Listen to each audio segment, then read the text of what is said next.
여러분도 큐티하세요.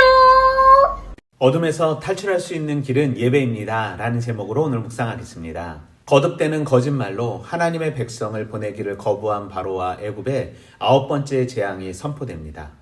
모세가 하늘을 향하여 손을 내미니 캄캄한 흑암이 3일 동안 애굽 온 땅에 있게 됩니다. 하지만 이스라엘 백성들이 거주한 곳에는 빛이 있었음을 말합니다.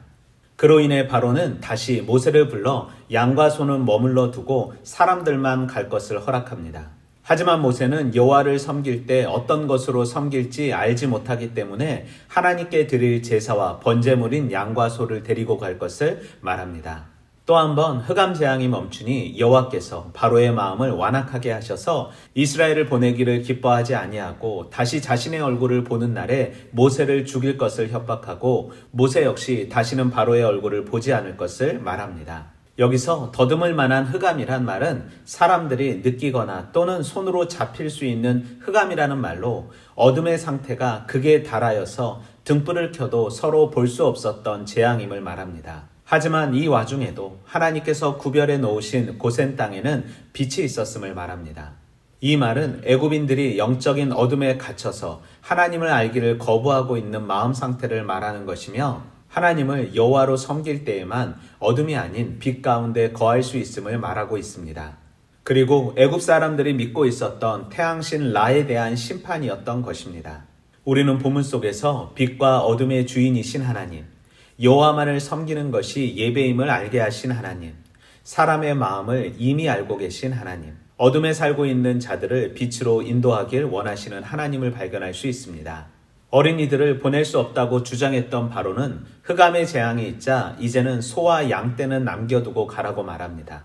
그러나 모세는 그렇게 할 수 없다고 말합니다. 왜냐하면 소와 양 떼는 하나님께 예배해야 하는 제물이었기 때문이며 창세기 15장 14절에 섬겼던 나라를 징벌하시고 그 후에는 내 자손이 큰 제물을 이끌고 나오게 하시겠다고 약속하셨기 때문입니다.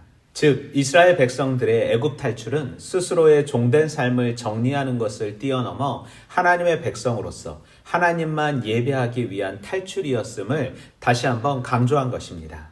그러기에 출애굽기 40장 중 시내산 이후 약 20장을 하나님이 백성들의 삶과 어떻게 하나님을 예배할 수 있는지에 대한 내용들이 설명되어 있습니다.